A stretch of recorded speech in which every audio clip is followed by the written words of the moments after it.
नमस्कार। तेलंगाना सरकार के टी शर्ट चैनल में आप सभी का स्वागत है। मित्रों, तेलंगाना सरकार द्वारा आयोजित गुरुकुल हिंदी मुख्य परीक्षा अध्यापकों के लिए निर्धारित पाठ्यक्रम से संबंधित चर्चा करने के लिए आज हमारे साथ उपस्थित हैं सत्यनारायण जी। नमस्कार सर। नमस्कार सत्यनारायण सर, आप हमें गुरुकुल से संबंधित जो मुख्य परीक्षा होने वाली है जी, इससे संबंधित पाठ्यक्रम के बारे में कुछ महत्वपूर्ण जानकारी विद्यार्थियों को दे सकते हैं? जी बिल्कुल सर। जैसे इससे पहले भी बताया था, जो निर्धारित पाठ्यक्रम है उस पाठ्यक्रम में 2 पेपर हैं, पेपर 1, पेपर 2। 2 पेपर में कुछ संदर्भ ग्रंथों के बारे में भी चर्चा किया था मैं इससे पिछले कार्यक्रम में। तो उस तरह जितने भी उपलब्ध पुस्तकें हैं को प्राप्त करके उस प्रकार एक प्रणाली के रूप में तैयारी करना है परीक्षार्थी। उसके बाद आज जो चर्चा करने का विषय है, पेपर 1 में जो 7वां बिंदु है, 7वां भाषा अधिगम के संसाधन, भाषा शिक्षण सामग्री की रूपरेखा और पाठ्यपुस्तक, भाषा प्रयोगशाला, इस प्रकार हम एक एक विषय को लेकर चर्चा करेंगे। तो सबसे पहले ध्यान देने वाली बात यह है, भाषा सामग्री निर्माण। जैसे जिस तरह भाषा अध्यापन में, जैसे भाषा पढ़ाते हैं अध्यापक, उस समय जिस प्रकार भाषा शिक्षण की विधियों को महत्व दिया जाता है, उतना ही महत्वपूर्ण यह शिक्षण सामग्री है। तो इसलिए शिक्षण सामग्री के संदर्भ में हम किन किन चीज़ों पर ध्यान देना है, ये एक बार नज़र डालेंगे। पहला बिंदु है, भाषा शिक्षण का मुख्य उद्देश्य या लक्ष्य अध्येता को भाषा के कुशलताओं में निपुण बनाना है। जैसे हम प्रशिक्षण अभ्यास के संदर्भ में भी कई बार चर्चा में आता है, भाषा शिक्षण का मुख्य उद्देश्य जो है, जो अध्येता सीखने के लिए आता है भाषा 1 या भाषा 2, मतलब मातृभाषा के अंतर्गत या अन्य भाषा के अंतर्गत, तो उस अध्येता को भाषा के कुशलताओं में निपुण बनाना इसका मुख्य उद्देश्य है। जैसे भाषा से संबंधित 4 कौशल हैं, उसमें निपुण बनाना अंतिम लक्ष्य भी है ये। उसके बाद भाषा पर अधिकार प्राप्त करने के बाद भाषा व्यवहार के सभी क्षेत्र में भाषा का कुशलता के साथ प्रयोग करने में समर्थ होना चाहिए। उसके साथ साथ इस प्रकार भाषा शिक्षण की सामग्री की सहायता से अध्येता कुशलताएं ग्रहण करता है। जैसे अभी अभी कह रहे थे, भाषा शिक्षण में या अध्यापन में जितने भी विधियों का प्रयोग करते हैं हम लोग, तो विधियों के साथ साथ सामग्री निर्माण भी अत्यंत आवश्यक है। जैसे कभी कभी हम लोग TLM के रूप में, टीचिंग लर्निंग मटेरियल को जिस तरह हम प्रयोग करते हैं, या भाषा प्रयोगशाला को लेकर मतलब रोचकता लाते हैं अध्येता को, तो इस तरह सामग्री निर्माण भी अत्यंत प्रमुखता है। उसके बाद भाषा शिक्षण सामग्री की क्या आवश्यकता है, इस पर एक बार नजर डालेंगे। भाषा शिक्षण में वही सामग्री प्रभावकारी होती है जो व्यवहारिक तथा उपयोगी सिद्ध होगी, जो वैज्ञानिक पद्धति से अध्येता भाषा के सर्वांगीण विश्लेषण के आधार पर निर्मित की गई हो। जैसे भाषा शिक्षण में सामग्री जो है अत्यंत प्रभावकारी होती है। सामग्री के बिना हम बिल्कुल भाषा का जो कक्षा है उसको रोचकता नहीं ला सकते। बिल्कुल। तो इस तरह व्यवहारिक तथा उपयोगी सिद्ध होती है ये सामग्री से। इसको वैज्ञानिकता भी लाया गया है, वैज्ञानिक अध्ययन या उस दृष्टिकोण से भी इसको देखा जा रहा है। उसके बाद दूसरा बिंदु, अध्येता में वर्तनी, शब्द प्रयोग तथा वाक्य रचना के अशुद्ध रूपों की जो भी त्रुटियां होती है, तो त्रुटियों को दूर करने में और क्षमता का विकास करने में शिक्षण सामग्री का अत्यंत महत्व होता है। उसके बाद अध्येता की आवश्यकताओं तथा भाषा शिक्षण के निश्चित उद्देश्यों की पूर्ति की ध्यान में रखकर बनाई गई हूँ। अच्छा, आवश्यकताओं को दृष्टि में रखना चाहिए। बिल्कुल, क्योंकि जो अध्येता भाषा सीखने के लिए आता है वो मातृभाषा उनकी दूसरी हो सकती है। बिल्कुल जी। चाहे आप भारतवासी हो या विदेशों से आने वाले। तो इसलिए जो अध्येता की आवश्यकता होती है तो उस पर नजर डालना होगा। उसके साथ साथ भाषा शिक्षण के निश्चित उद्देश्य जो होती हैं, जैसे मातृभाषा के अंतर्गत या अन्य भाषा के अंतर्गत या विदेशी भाषा के अंतर्गत जो भी शिक्षण भाषा शिक्षण से संबंधित उद्देश्य होते हैं वो पूर्ति के योग्य होनी चाहिए जो भी हम सामग्री बनाते हैं। उसके साथ साथ शुद्ध उच्चारण, लिपि, शब्दावली, व्याकरणिक संरचना और सांस्कृतिक तत्वों को समझे और प्रस्तुत करें। सांस्कृतिक तत्व भी रहना जरूरी है। बिल्कुल जरूरी है, क्योंकि जो अध्येता द्वितीय भाषा के अंतर्गत भाषा को सीखने के लिए आता है तो उस परिवेश में जो सांस्कृतिक महत्व है उसको भी समझना चाहिए। अवश्य, बिल्कुल। तो उस तरह शब्द से मतलब भाषा से संबंधित जो शब्द रचना है या उच्चारण है, मानक उच्चारण जिसे हम कहते हैं, और जो मानक लिपि है, इस पर भी ध्यान देने की आवश्यकता है। उसके बाद भाषा तत्वों के विभिन्न पक्षों का आवश्यक विश्लेषण, संश्लेषण तथा वर्गीकरण करने में भी समर्थ बन सके। जो अध्येता भाषा सीखने के लिए आता है तो अध्येता को भाषा के जो भी विभिन्न तत्व होते हैं उन तत्वों के बारे में भी जानकारी होनी चाहिए। उसके बाद संश्लेषण तथा वर्गीकरण करने में भी समर्थ बनना है अध्येता। उसके बाद भाषा के तत्वों, जैसे कई तत्व होते हैं, जैसे स्वनिम व्यवस्था, बालाघात, जैसे संधि हो सकती है या अनुतान, समास, वाक्य संरचना, पदबंध, इस प्रकार कई प्रकार के तत्व होते हैं भाषा के अंतर्गत। इन तत्वों के बारे में या स्वयं समझना चाहिए। जो अध्येता है बिल्कुल जो भी भाषा के तत्व कह रहे हैं हम लोग, इन तत्वों को बिल्कुल स्वयं समझना चाहिए। समझी हुई बातों को श्रोता तक या जिस परिवेश में रहता है उस परिवेश में दूसरों तक पहुंचाने में समर्थ बन सके। उसके बाद जो भी लक्ष्य भाषा है, लक्ष्य भाषा से संबंधित जितने भी भाषा के तत्व हैं स्वयं समझता है और दूसरों तक प्रकट करता है। उसके बाद जब भी जिस संदर्भ में, जिस परिवेश में प्रस्तुत करना चाहता है उस समय पुनस्मरण करने के लिए भी उसको याद आए और प्रयोग करने में सक्षम रहे। उसके बाद लिखित या मुद्रित सामग्री जो है भाषण या साहित्यिक कोटि या साहित्यिक विधाएं जो भी हैं, नाटक, कविता, कहानी, उपन्यास, निबंध, इस प्रकार जितने भी साहित्यिक विधाएं हैं तो इन विधाओं के संदर्भ में भी अर्थ ग्रहण कर सके अध्येता। जैसे इन सामग्रियों का निर्माण जब करते हैं तो साहित्यिक विधाओं के इस पर भी नजर डालना होगा और जो भी पाठ बनाते हैं हम लोग उन पाठों में साहित्यिक विधाओं का भी एक प्रस्तुतिकरण हो। इसलिए हम अगर आप पाठ्य पुस्तकों का निर्माण देखेंगे 6वीं कक्षा या 10वीं कक्षा तक या उच्च शिक्षा के संदर्भ में भी, तो उस छात्रों के स्तर के अनुसार साहित्यिक विधाओं का पाठ चयन किया जाता है। बिल्कुल, छात्रों का स्तर दृष्टि में रखना बहुत जरूरी है। बिल्कुल, तदनुसार ही बच्चों को पाठ्यक्रम निर्मित किया जाए। बिल्कुल सही है। बालकों को अच्छी तरह अवबोध होगा, तुरंत समझ सकते हैं बच्चे। बिल्कुल, जो साहित्यिक विधाएं हैं एक बच्चों में प्रेरणादायक या कुछ प्रस्तुत करने के लिए चाहता है। जैसे हम बार बार कहते हैं बच्चों को कुछ कार्य दें, स्वयं कुछ सोच समझकर प्रस्तुत करें, मौखिक रूप से हो या लिखित रूप से। इस प्रकार जब लिखित रूप की बात आती है तो तब ये साहित्य की विधाएं जो हैं बहुत अत्यंत आवश्यक है। उसके बाद अध्येता बोलकर या लिखकर अपने विचार अभिव्यक्त करने में सक्षम हो या अभिव्यक्त कर सके।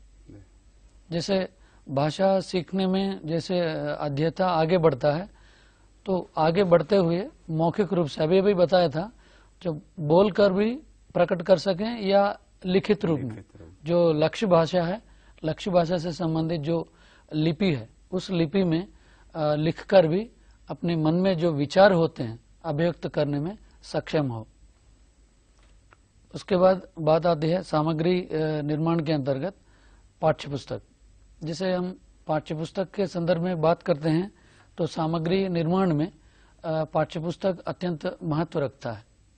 जैसे प्राचीन काल में अगर हम बात करेंगे तो लिपि के आविष्कार से पूर्व भाषा की शिक्षा मौखिक ही होती थी। बिल्कुल बिल्कुल, क्योंकि अगर आप शिक्षा के संदर्भ में देखेंगे तो जो भी गुरुकुल आश्रम होते थे तो आश्रम में शिक्षक के साथ रहते हुए कई शिक्षार्थी या छात्र उनकी सेवा शुश्रूषा करते हुए आगे बढ़ते थे और जो भी उस समय अध्यापन कार्य होता है वो सब शिक्षा का माध्यम जो है मौखिक ही है। बिल्कुल उस समय पाठ्य पुस्तकों का प्रयोग बिल्कुल नहीं होता।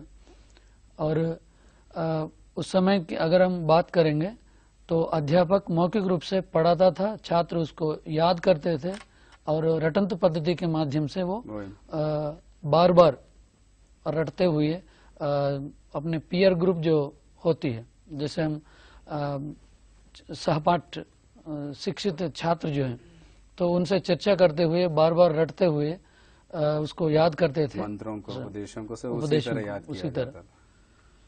उसके बाद लिपि का आविष्कार होने के बाद ग्रंथ तैयार करने में बड़ा परिश्रम होता था। जैसे जैसे हम प्राचीन काल की बात कर रहे हैं उसके बाद कागज का आविष्कार हुआ, धीरे धीरे ग्रंथों का। जब ये ग्रंथ तैयार करना शुरू किए थे उस समय तो बड़ा परिश्रम होता था ग्रंथ तैयार करने में। सबसे पहले कागज बनाना, कागज बनाने के बाद उस समय जो लेखन में निपुण होते थे उनके माध्यम से ग्रंथ तैयार करना होता था, क्योंकि मुद्रण व्यवस्था उस समय नहीं थी। मुद्रित जो कार्य टंकन से संबंधित जो भी यंत्र होते थे उस समय आविष्कार नहीं हुआ था, तो धीरे धीरे उस समय यंत्रों का आविष्कार भी हुआ। अगर हम पाठ्य पुस्तक से संबंधित एक बार शाब्दिक अर्थ पर नजर डालेंगे तो प्राचीन काल में पुस्तक के लिए ग्रंथ शब्द का प्रयोग होता था। तो अगर हम इस ग्रंथ शब्द पर ध्यान देंगे तो शाब्दिक अर्थ के अंतर्गत तो ग्रंथ शब्द का जो अर्थ है इसको हम गूंथना, बांधना या नियमित ढंग से जोड़ना, इस प्रकार अर्थ आता है ये शाब्दिक अर्थ से। जी। किताब के लिए भी ऐसे ही कतिब शब्द से बना है। हाँ बिल्कुल उसी तरह ये क्रम से रखना आदि इसका मुख्य शाब्दिक अर्थ होते हैं। कभी कभी प्रश्न बन सकता है यहाँ ग्रंथ का अर्थ क्या है, निम्न कुछ विकल्प दिया जाता है। नहीं तो जोड़ना शब्द जो है निम्नलिखित में से किससे संबंधित है? किससे संबंधित है? जोड़ना मतलब आपको जानकारी होनी। प्राथमिक रूप से तो पाठ्यपुस्तक का अर्थ क्या हो सकता है ये प्राथमिक प्रश्न बनता है, लेकिन जब अगर अनुप्रयुक्त के रूप में या अप्लाइड के रूप में अगर प्रश्न बनता है, जोड़ना शब्द ले सकते हैं या बांधना शब्द लेकर निम्न में से किससे संबंधित है, उसमें पाठ्यपुस्तक एक विकल्प होंगे या अन्य उपकरण जो भी अध्यापन में होते हैं तो वो अन्य 3 विकल्प होते हैं। इस प्रकार परीक्षार्थी जो है इन चीजों पर ध्यान देंगे थोड़ा व्यापक अध्ययन के लिए तो प्रश्न हल कर सकता है। उसके बाद पाठ्यपुस्तक या ग्रंथ को अंग्रेजी में बुक कहते हैं, ये सामान्य जानकारी है, सबको मालूम है। बुक शब्द का प्रयोग होता है। बुक शब्द जर्मन भाषा के बीक से आया है। ये कई बार हम प्रशिक्षण के संदर्भ में भी आप लोग पढ़े होंगे। तो बीक इस अंग्रेजी शब्द भी देखिए BEACH है, जिसे सामान्य अंग्रेजी में तो बीच कहते हैं, लेकिन ये जर्मन शब्द है इसलिए BEACH है जर्मन भाषा में। बीक का अर्थ है एक वृक्ष, वृक्ष को जर्मनी में बीक कहते हैं। इस प्रकार शाब्दिक अर्थ के अंतर्गत दूसरी भाषा में अगर आप नजर डालेंगे तो फ्रांसीसी भाषा में भी बीक शब्द है। अच्छा। तो इसमें जिसका अर्थ है वृक्ष की एक छाल, वृक्ष की छाल को फ्रांसीसी भाषा में बीक कहते हैं। तो जर्मन में एक है, थोड़ा सा बदल जाता है। परीक्षार्थी इधर कठिनता महसूस मत कीजिएगा, क्योंकि फ्रांसीसी भाषा में एक अर्थ आएंगे और जर्मनी भाषा में एक अगर अर्थ। बीक आ गया तो जर्मन का है, और मतलब यहाँ पे बीक शब्द का अर्थ वृक्ष है, तो तदनुसार लेना जरूरी है। जी, फ्रांसीसी भाषा में वृक्ष की छाल। छाल प्रश्न बन सकता है वृक्ष के छाल जो है किस भाषा से संबंधित है। वहाँ जर्मन भाषा भी है और फ्रांसीसी। बिल्कुल सही विकल्प पर चयन करना होगा परीक्षार्थी। इस प्रकार शाब्दिक अर्थ के अंतर्गत हम चर्चा कर रहे हैं। आगे बढ़ेंगे। पाठ्यपुस्तक के संदर्भ में भोजपत्रों या ताड़पत्रों को शिक्षक लोग अपने शिष्यों के समक्ष क्रम से रखते थे। जैसे जो मौखिक रूप से पढ़ाते थे, उसके बाद हम कह रहे हैं कि पाठ्यपुस्तक का प्रयोग होना शुरू हो गया। तो कागज का आविष्कार होने से पहले हम सभी लोग जानते हैं, इतिहास में अगर आप लोग नजर डालेंगे तो सबसे पहले ताड़पत्र से ही शुरू हुआ है लेखन का जो भी कार्य है। तो उस समय चित्रकला भी ताड़पत्रों के उस पर चित्रित करते थे, अंकित करते थे। तो उनके कोने में छेद करके किसी धागे से गूंथ भी देते थे, इसलिए गूंथ शब्द से ग्रंथ शब्द आया है। अच्छा। जिसे हम चर्चा कर रहे हैं, ग्रंथ शब्द का शाब्दिक अर्थ क्या है? गूंथना एक शब्द आया था। तो गूंथने का मतलब यह है कि उस ताड़पत्रों को दोनों तरफ या एक तरफ छेद करके धागे से बांध देते थे। आप लोग कई बार देखे होंगे, प्राचीन गुरुकुल आश्रम से संबंधित कोई फिल्म में या टेलीविजन में भी देखे होंगे, चित्र भी देखा जाता है। कई बार देखा जाता था। और ये ताड़पत्रों में छेद एक तरफ या दो तरफ भी होते थे छेद, और धागे से गूंथते थे और बांधते थे उसको, इसलिए वो ग्रंथ शब्द गूंथने से निकला है। उसके बाद पाठ्यपुस्तक की आवश्यकता में हम नजर डालेंगे। क्या आवश्यकता है पाठ्यपुस्तक की? अभी अभी हम चर्चा की है कि इतिहास में क्या महत्व है पाठ्यपुस्तक की। शाब्दिक अर्थ भी देखें और उसमें जो इतिहास है उसके बारे में भी चर्चा की है। अभी पाठ्यपुस्तक की क्या आवश्यकता है? पाठ्यपुस्तकों में अनेक प्रकार की सूचनाएं या विषय एक ही स्थान पर मिल जाते हैं। जैसे अगर लिखित सामग्री नहीं है पाठ्यपुस्तक के रूप में, तो जो भी है मानसिक रूप से मन में याद रखते थे और उसको रटंत पद्धति से और पुनस्मरण करते हुए उसको शिक्षक पढ़ाते थे। उस समय जब ये पाठ्यपुस्तक का प्रयोग होने लगा, उस समय जो भी विषय है पाठ्यपुस्तक में अनेक प्रकार की सूचनाएं या विषय एक ही स्थान पर मिल जाते हैं। एक ही पुस्तक में हमको मिल जाते हैं। तो सूचनाओं के लिए इनकी आवश्यकता होती थी पाठ्यपुस्तक। जो भी हम जिस विषय के संदर्भ में हम पढ़ रहे हैं या चर्चा कर रहे हैं, जैसे अध्यापन कार्य के अंतर्गत प्रयोग होने लगा है विषय, तो उस विषय को पाठ्यपुस्तक के माध्यम से ही एक सबल या उसको हम रोचकता कह सकते हैं या सटीक भी कह सकते हैं, ये पाठ्यपुस्तक एक माध्यम है। उसके बाद पाठ्यपुस्तकों के प्रयोग से पढ़ने या पढ़ाने के लिए सहायता मिलती है। जैसे पाठ्यपुस्तक के बिना अध्यापन कार्य बिल्कुल नकारात्मक या उसको शून्य भी कह सकते हैं वर्तमान काल में। इसलिए बहुत पाठ्यपुस्तक की आवश्यकता बहुत जरूरी है। अगला बिंदु, पठित पाठ पुनस्मरण करने या कराने के लिए पाठ्यपुस्तक अत्यंत सबल साधन है। जैसे पुनस्मरण करने के लिए अगर पाठ्यपुस्तक नहीं है तो पुनस्मरण करने में जितने भी पाठ्य सामग्री है 100% हम याद नहीं कर सकते हैं, क्योंकि हम इंसान हैं, मनुष्य हैं। याद करने की जो बात आती है तो मनोवैज्ञानिक अंतर्गत चले जाएंगे। पुनस्मरण करने में 100% हम पुनस्मरण नहीं कर पाते हैं, कुछ चीजें जो हैं भूल जाते हैं। तो इसलिए अगर मुद्रित सामग्री है पाठ्यपुस्तक के रूप में, तो उसको जब भी चाहे हम लोग पुनस्मरण करने के लिए या पढ़ने के लिए या चर्चा करने के लिए उसका उपयोग कर सकते हैं। उसके बाद चौथा बिंदु है, इनसे ज्ञानोपार्जन में सहायता प्राप्त होती है।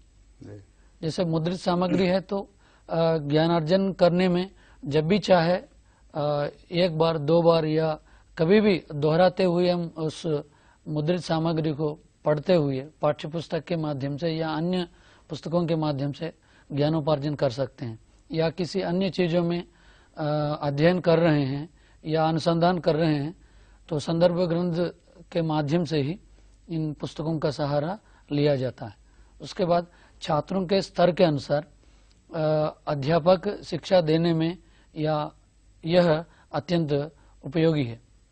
जैसे कोई भाषा पढ़ा रहे हैं या भाषा से इतर विषय पढ़ा रहे हैं तो छात्रों का जो स्तर है, स्तर के अनुसार अध्यापक शिक्षा देने में यह अत्यंत उपयोगी महसूस होता है, अत्यंत उपयोगी साधन है। भाषा शिक्षण के लिए विशिष्ट उद्देश्यों की प्राप्ति में सहायक बनता है। जैसे खास करके हम भाषा से संबंधित कार्यक्रम में हैं और भाषा से संबंधित विषयों के बारे में चर्चा कर रहे हैं तो भाषा शिक्षण में अत्यंत आवश्यक है पाठ्यपुस्तक एक विशिष्ट उद्देश्यों की पूर्ति के लिए। जैसे प्रत्येक विषय के लिए कई प्रकार के उद्देश्य होते हैं। जैसे भाषाओं से संबंधित चारों कौशल होते हैं, कोई भी भाषा को लीजिए आप, या भाषा से इतर विषयों को लेने से उनका उद्देश्य अलग होते हैं। जैसे सृष्टि में कोई भी कर्म बिना उद्देश्य से नहीं होते। और अगर आप विज्ञान से संबंधित विषय लेंगे तो उनके उद्देश्य अलग होते हैं, गणित लेंगे तो उनके उद्देश्य अलग होते हैं। उनके अलावा जैसे भाषा की बात आती है, भाषा शिक्षण के अंतर्गत जितने भी उद्देश्य होते हैं उनकी पूर्ति के लिए पाठ्यपुस्तक जो है सहायक होती है जी। उसके बाद 7वां बिंदु है, पाठ्यपुस्तकों से छात्रों के हृदय में पढ़ने की प्रेरणा जागृत की जाती है।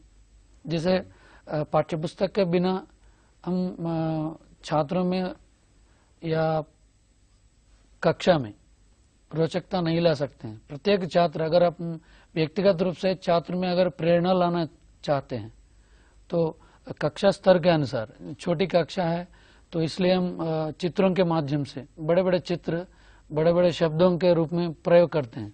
यह एक पाठ्यपुस्तक के माध्यम से ही बच्चों में प्रेरणा ला सकते हैं। बिल्कुल, अगर पाठ्यपुस्तक नहीं है तो कक्षा शिक्षण मात्र कक्षा तक ही सीमित हो जाएगा। पुस्तक अगर हो तो कहीं भी जाएगा, पढ़ सकता है। बिल्कुल। तो इसलिए बच्चों का या छात्रों का जो स्तर है, स्तर के अनुसार पाठ्यपुस्तकों का निर्माण होता है और उनको प्रेरणा देने में या उनमें सीखने की जो विधि है या सीखने की जो इच्छा है उसको जागृत करने में पाठ्यपुस्तक एक सशक्त माध्यम है। उसके बाद छात्रों को भाषा पर पूर्ण अधिकार प्राप्त करवाने के लिए पाठ्यपुस्तकों का होना अति आवश्यक है। इनकी आवश्यकता अध्यापक और छात्र दोनों को है। छात्रों को भाषा पर पूर्ण अधिकार प्राप्त करने के लिए, जैसे पूर्ण अधिकार मतलब श्रवण से लेकर लेखन तक जो भी कौशल हैं, इन कौशलों को एक क्रम में अगर हम छात्रों के सामने प्रस्तुत करते हैं या छात्रों को सिखाना चाहते हैं, इन चारों कौशलों पर अधिकार प्राप्त करवाने के लिए पाठ्यपुस्तकों का होना अत्यंत आवश्यक है। बिना पाठ्यपुस्तक से अगर हम श्रवण कौशल या भाषण कौशल या वाचन कौशल, लेखन कौशल सिखाना है तो पाठ्यपुस्तक के बिना नहीं होगा, क्योंकि कोई भी कौशल लीजिए अधूरा रह जाएगा कौशल विकसित करने में। इसलिए पाठ्यपुस्तकों का महत्व अत्यंत आवश्यक है। इनकी आवश्यकता अध्यापक और छात्र दोनों को है। जैसे पाठ्यपुस्तक की बात आती है तो अध्यापक जिस लक्ष्य को सामने रखते हुए पढ़ाना चाहता है, कौन सा विषय पढ़ाएं, किस कौशल को विकास करें बच्चों में, तो इस प्रकार पढ़ाने के लिए जब कक्षा में प्रवेश करता है तो निर्धारित पाठ या कंटेंट जो होता है वो कंटेंट के बिना अधूरा रह जाता है अध्यापन कार्य जो है। उसके साथ साथ छात्र के लिए भी पाठ्यपुस्तक अत्यंत आवश्यक विषय है। उसके बाद पाठ्यपुस्तक के जितने भी गुण हैं, इन गुणों पर अगर हम ध्यान देंगे तो कई प्रकार के गुण होते हैं पाठ्यपुस्तक में। जैसे एक एक गुण के बारे में हम चर्चा करेंगे। सोद्देश्यता, तो पाठ्यपुस्तक के गुण में उद्देश्य होना अत्यंत आवश्यक है। तो उद्देश्य के बिना कोई भी कार्य नहीं होता है और एक सोद्देश्य कार्य होना चाहिए पाठ्य पुस्तक के निर्माण करते समय, उसका एक अत्यंत आवश्यक गुण होता है ये। उसके बाद दूसरा बिंदु है उपयुक्तता।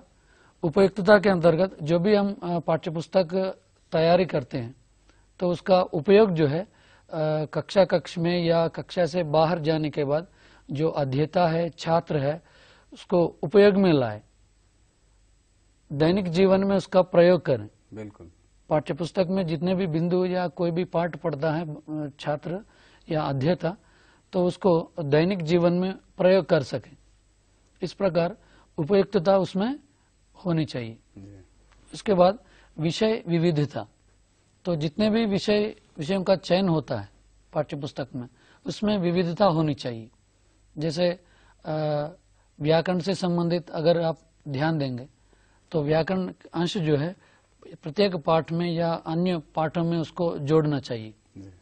या अभी अभी चर्चा कर रहे थे साहित्यिक विधाएं, जैसे कई प्रकार के विधाएं हैं, कविता हो सकते हैं या गद्य के अंतर्गत कहानी, निबंध, नाटक, इस प्रकार कई प्रकार की विधाएं हैं। तो इस प्रकार विधाएं जब चयन करते हैं उसमें विविधता होनी चाहिए विषयों के चयन में।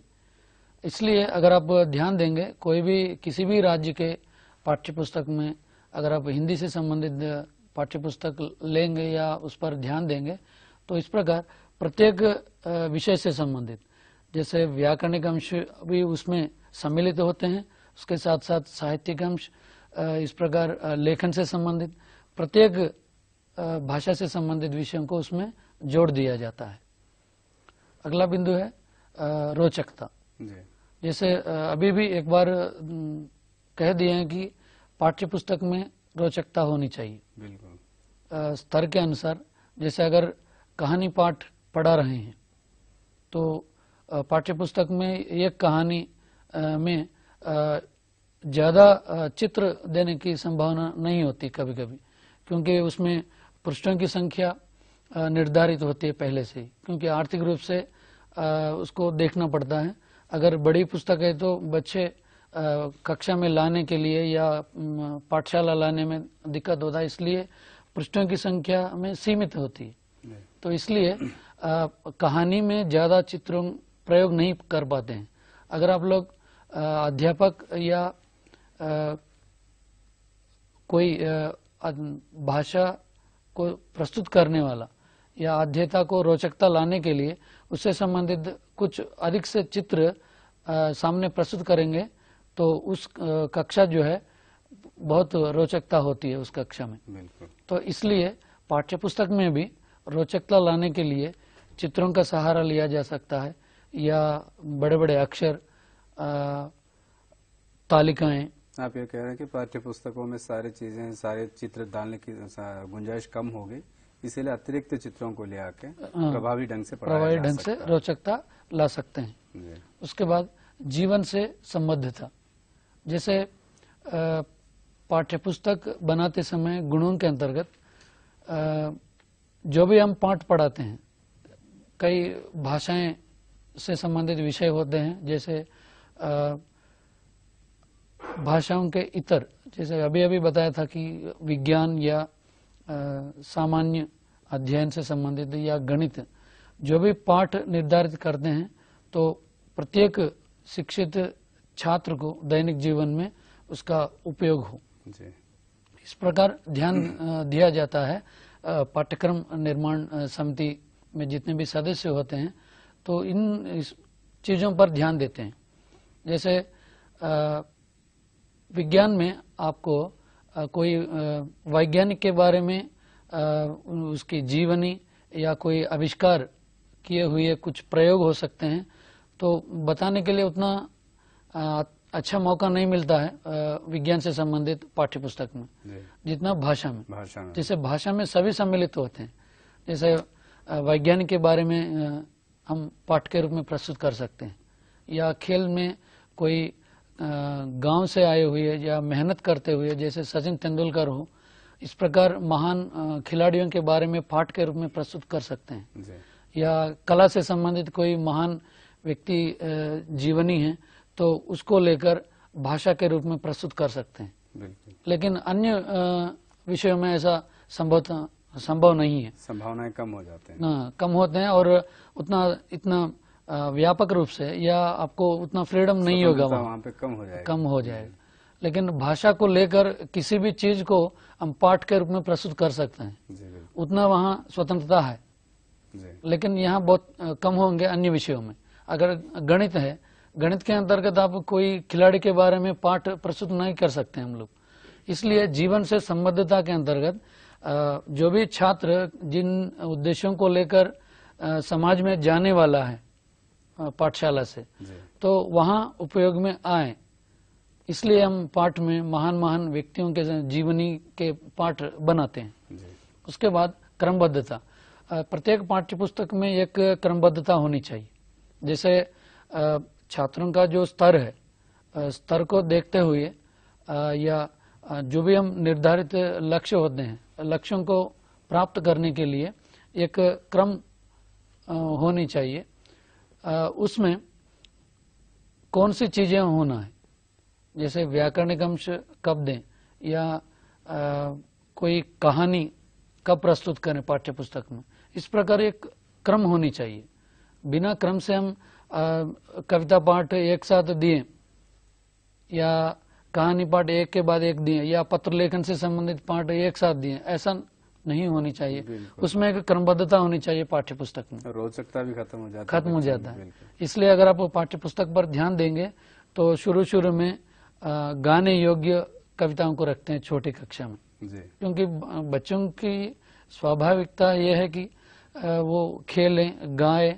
इस प्रकार आप मनोविज्ञान में देखते हैं तो इस प्रकार खेल या गानों का सहारा लिया जाता है। इसलिए छोटी छोटी कक्षाओं में गानों के माध्यम से, जैसे जैसे पाठ्यपुस्तक में अंतिम चरण में आते हैं तब थोड़ा सरलता से कठिनता की ओर जो बात करते हैं हम लोग, तो शिक्षण सूत्र में, तो अंतिम चरण में मतलब अंतिम पाठ में कंटेंट में आपको जटिलता महसूस करते हैं।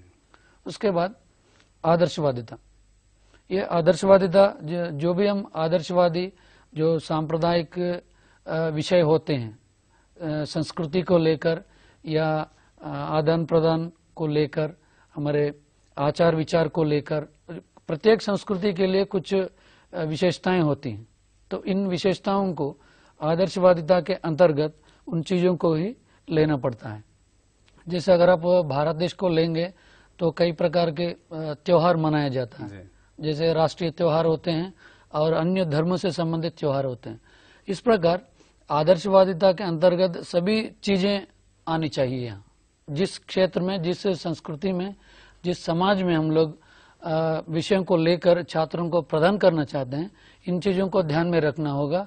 जो आदर्शवादी बातें प्राचीन काल से आते हुए उस संस्कृति या समाज में प्रयोग हो रहे हैं। तो इसलिए राष्ट्रीय त्योहार सभी छात्र और अध्यापक कई ऑफिसों में मनाते हैं। और रमजान हो, क्रिसमस हो या दीपावली, इस प्रकार जितने भी त्योहार हैं उनसे संबंधित पाठ हमारे पाठ्य पुस्तकों में लागू किया हम लोग। ये है आदर्शवादिता के अंतर्गत आता है।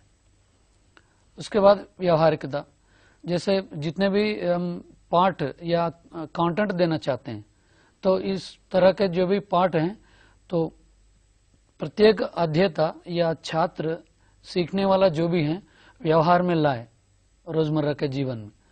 तो इस प्रकार पाठ होनी चाहिए। स्थानानुकूलता, बिल्कुल उसमें प्रत्येक पाठ्यपुस्तक में स्थानानुकूलता होना अत्यंत आवश्यक है। जैसे 10वां बिंदु है शुद्धता। शुद्धता के अंतर्गत जितने भी हम पाठ्यपुस्तक में पाठ रखना चाहते हैं उसमें शुद्धता होनी चाहिए। जी, त्रुटियों की बात हो रही है, बिल्कुल त्रुटियों के बिना। हाँ बिल्कुल, जैसे एकदम स्पष्ट पाठ या जो भी कंटेंट विषय लेते हैं तो इस विषय में बिल्कुल स्पष्टता, शुद्धता और सरलता होनी चाहिए। अगर शुद्धता नहीं है तो समझने में कठिनाई महसूस करते हैं छात्र।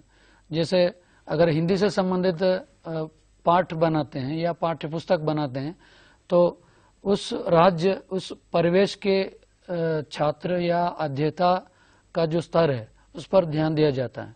अगर आप भारत देश को लेंगे तो उत्तर भारत में एक प्रकार के स्तर के अध्येता मिलेंगे। अगर आप नॉर्थ ईस्ट जाएंगे तो वहाँ सीखने वाले जो अध्येता हैं, छात्र हैं, उनका स्तर अलग रहता है। अगर हम दक्षिण भारत आएंगे तो दक्षिण भारत में अलग प्रकार से स्तर देखने को मिलता है। इसलिए उसमें शुद्धता होनी चाहिए पाठ्य पुस्तक में। उसके बाद सार्थकता, जो भी हम पाठ्य पुस्तक बनाते हैं, पाठ्य पुस्तक में जितने भी विषय रखना चाहते हैं उसमें सार्थकता होनी चाहिए। बिल्कुल बिना सार्थकता से कोई भी पाठ हम नहीं बना सकते हैं। सार्थकता इसलिए है कि जैसे 8वीं कक्षा को लेंगे आप हिंदी पाठ्य पुस्तक में, विल्मा रुडोल्फ से संबंधित एक पाठ है। तो जन्म से ही अपंग, जैसे दिव्यांग जो कहते हैं हम लोग, दिव्यांग बालिका 9 वर्ष तक नहीं चल पाती है जी। तो ये जो पाठ है बहुत बच्चों में प्रेरणा लाने के लिए हम प्रस्तुत कर सकते हैं। बिल्कुल। तो अन्य कोई इस प्रकार दिव्यांग हो सकते हैं, कोई भी मेहनत करके या परिश्रमी से किसी महान लक्ष्य को प्राप्त करते हैं, तो उन महान व्यक्तियों के बारे में हम बच्चों के सामने प्रस्तुत करके पाठ्य पुस्तक के माध्यम से निर्धारित लक्ष्य प्राप्त कर सकते हैं। तभी ये पाठ्य पुस्तक जो है सार्थकता होती है। पाठ्य पुस्तक में जो भी विषयांश हैं सब सार्थक होना बहुत जरूरी है, बच्चों को प्रेरित करते रहें। बिल्कुल। सुसंबद्धता, जैसे प्रत्येक पाठ्य पुस्तक में सुसंबद्धता होनी चाहिए। उसके बाद 13वां बिंदु है भाषाधिकार वार्धकता। जैसे जिस माध्यम से बच्चे पढ़ रहे हैं उस माध्यम का जो भाषा है उसमें अधिकार होने के लिए उस भाषा में जो भी प्रयोग करते हैं हम लोग, जैसे वर्ण से लेकर उच्चारण से लेकर शब्दों को लेकर वाक्यों को लेकर जितने भी व्याकरणिक अंश हैं उस पर ध्यान देते हुए पाठ्यपुस्तक में विषय होना अत्यंत आवश्यक है। उसके बाद अगला बिंदु है मौलिकता। मौलिकता के अंतर्गत पाठ्यपुस्तक में विषय जो हैं एकदम मौलिक होना चाहिए। जैसे काल्पनिक कम हो, वर्तमान में जो भी विषय देखने को मिलते हैं उसको हम मौलिकता कहते हैं। मतलब काल्पनिक से ज्यादा प्रयोग में छात्र व्यावहारिक रूप में जितने भी विषय देखते हैं या महसूस करते हैं बच्चे या अध्येता निज जीवन से संबंधित, दैनिक जीवन में जो भी विषय देखता है उन विषयों को लेकर मौलिक विषयों को रखने से काफी अच्छा रहेगा पाठ्यपुस्तक में। उसके बाद शैलीगत विविधता, जो भी शैली अपनाते हैं विषयों को प्रस्तुत करने में, इस प्रकार शैली में कई प्रकार के पाठ होते हैं। जैसे कविता पाठ हो सकते हैं या निबंधात्मक पत्र लेखन से संबंधित या ये साहित्यिक विधाओं से संबंधित, कहानियों से संबंधित जितने भी पाठ होते हैं उसमें एक प्रकार के क्रम रूप से शैली अपनाने की जरूरत है। इसलिए प्रत्येक पाठ निर्माण करते समय या विषयों को चयन करते समय पाठ्यपुस्तक में शैलीगत विविधता को लेते हुए प्रत्येक शैली अपनाते हुए आगे बढ़ना होगा, पाठ्यपुस्तक तैयार करना होगा। उसके बाद पाठ्यपुस्तक के गुण के अंतर्गत जो भी हम नाम देते हैं पाठ्यपुस्तक के लिए, नाम के संदर्भ में भी सतर्क होना चाहिए। नाम का जो भी चयन होता है, जिस उद्देश्य से हम लोग पाठ्यपुस्तक बना रहे हैं, जिस स्तर के बच्चों के लिए हम पाठ्यपुस्तक बना रहे हैं, उस पर ज़्यादा ध्यान देना अत्यंत आवश्यक है। जैसे छोटी कक्षा के लिए रोचक शब्द का चयन करना होगा पाठ्यपुस्तक के नाम के लिए। जैसे अगर उच्च माध्यमिक उच्च प्राथमिक पाठशाला के बच्चे हैं तो उस स्तर के अनुसार नाम का चयन करना होगा। अगर उच्च शिक्षा के छात्रों के लिए जो भी पाठ्य पुस्तक बनाते हैं उसका नाम एक उस बच्चों के स्तर के अनुसार जी। अगर अब तेलंगाना राज्य सरकार हो या आंध्र प्रदेश राज्य सरकार या मातृभाषा हिंदी जहाँ पढ़ाई जाती है उत्तर भारत में, वहाँ प्रत्येक कक्षा के लिए पाठ्य पुस्तक का नाम अलग है। अगर आप महाराष्ट्र जाएंगे तो वहाँ पाठ्य पुस्तक का नाम अलग है। अलग इसलिए रखते हैं वे लोग, बच्चों में रोचकता लाए, बच्चे आकर्षित हों पाठ्य पुस्तक के प्रति। इस प्रकार नाम का चयन करना पड़ता है। उसके बाद पाठ्य पुस्तक का आकार।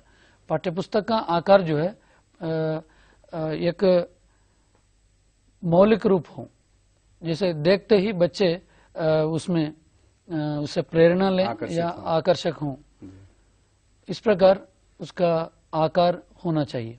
जैसे कई प्रकार के आकार के पुस्तकें हमको देखने को मिलता है, जैसे उसका साइज में A4 साइज में भी मिलते हैं और B4 साइज में भी मिलते हैं। छोटी कक्षाओं के लिए बड़ी पाठ्य पुस्तक का प्रयोग किया जाता है। इस प्रकार आकार भी अत्यंत आवश्यक है पाठ्य पुस्तक के गुण में। उसके बाद कागज पर भी ध्यान देना पड़ता है, क्योंकि प्राथमिक कक्षा के छात्रों के लिए या माध्यमिक कक्षा के छात्रों के लिए या उच्च कक्षा के छात्रों के लिए जो भी पाठ्य पुस्तक बनाया जाता है कागज का भी ध्यान देना होगा। जैसे छोटी कक्षा के छात्र हैं तो मोटे कागज का प्रयोग अक्सर किया जाता है, इसलिए कि बच्चे उसको फाड़ देते हैं या ज़्यादा दिन पढ़ाना होता है, इसलिए पाठ्य पुस्तक बनाते समय कागज का ध्यान देना अत्यंत सुव्यवस्थित उपयोग भी नहीं जानते हैं छोटे बच्चे होने के चलते। जी। उसके बाद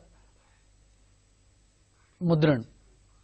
जैसे पाठ्य पुस्तक हस्तलिखित रूप में बनाते हैं, पाठ्य पुस्तक बनाने की जो कमेटी होती है, कमेटी के सदस्य जो भी हस्तलिखित सामग्री निर्माण करते हैं, उसके बाद टंकन मुद्रण के लिए पाठ्य पुस्तक को भेजते हैं।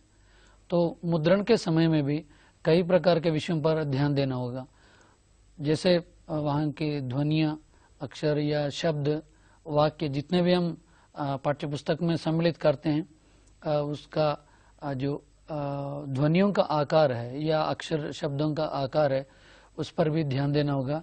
सर्वमान्य या मानक ध्वनियों का प्रयोग करना अत्यंत आवश्यक है, क्योंकि कभी कभी भाषा से संबंधित मुद्रण में त्रुटियाँ, जैसे अगर आप हिंदी को लेंगे तो अनुस्वार, चंद्रबिंदी या हलंत, इस प्रकार के जो भी हम प्रयोग करते हैं शब्दों में, तो कई टंकन में, टाइपिंग में इस प्रकार के छूट जाने का ये होता है।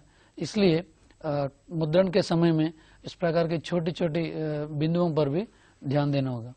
उसके बाद चित्र। पाठ्यपुस्तक बनाते समय अभी हम चर्चा भी कर रहे थे, चित्रों का प्रस्तुत करना अत्यंत आवश्यक है।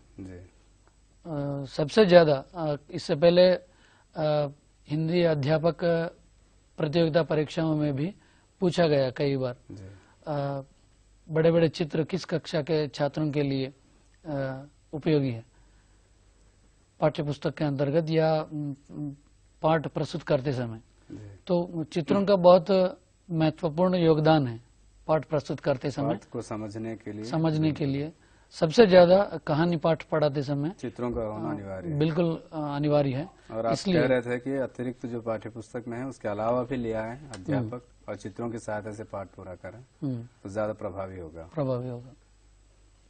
उसके बाद चित्र के बाद जो भी जिल्द, जिसे हम अंग्रेजी में बाइंडिंग कहते हैं, हाँ, उसका भी अत्यंत आवश्यक है, उस पर भी ध्यान देना होगा, क्योंकि जिल्द अगर एक तरफ हम बाइंडिंग किए वो पृष्ठ हम एक के बाद एक निकालते समय बहुत मुश्किल होता है।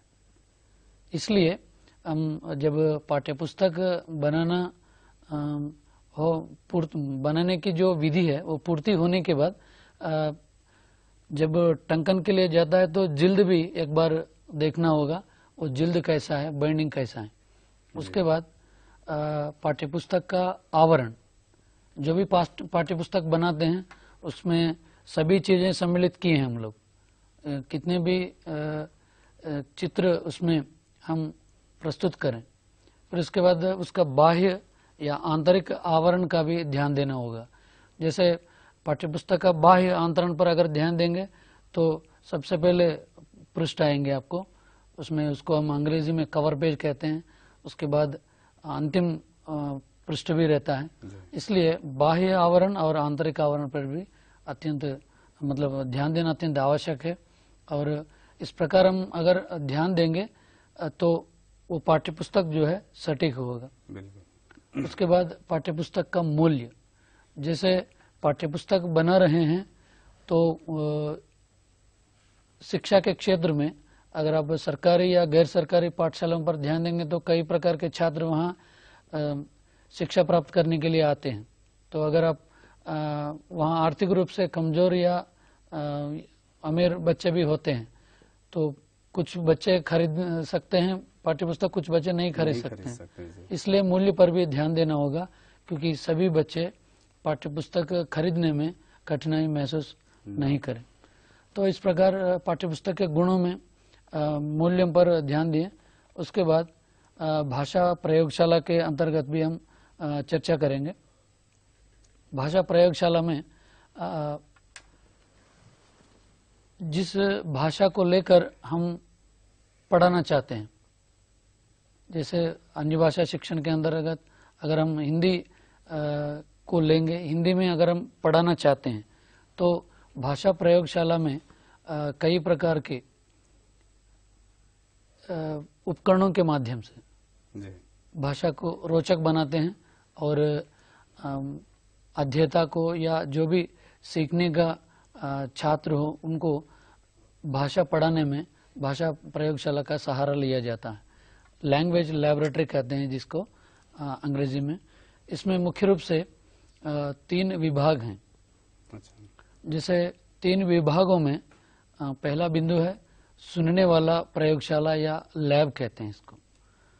हम भाषा के जितने भी कौशल हैं, कौशलों पर अगर ध्यान देंगे, सबसे पहले हम श्रवण कौशल सिखाते हैं बच्चों को अन्य भाषा शिक्षण के अंतर्गत। जब श्रवण कौशल बच्चों तक प्रस्तुत करना चाहते हैं या बच्चों को सिखाना चाहते हैं, मानक ध्वनियों को या मानक शब्दावली को प्रस्तुत करना चाहते हैं, तो सबसे ज़्यादा महत्व भाषा प्रयोगशाला है। क्योंकि मातृभाषा सीखने के बाद जब अन्य भाषा की बात आती है तो अध्येता या छात्र जो है कुछ संदर्भों में कठिनाई महसूस करता है, कुछ ध्वनियों के संदर्भ में या कुछ शब्दों के संदर्भ में, वाक्यों के संदर्भ में। उस समय भाषा प्रयोगशाला के अंतर्गत जो भी सुनने वाला, मतलब चारों कौशलों में श्रवण कौशल के अंतर्गत आएंगे ये विभाग जो है, तो वहाँ मानक ध्वनि एक श्रवण के रूप में, मतलब सुनने के लिए ध्वनि के रूप में प्रयोग किया जाता है।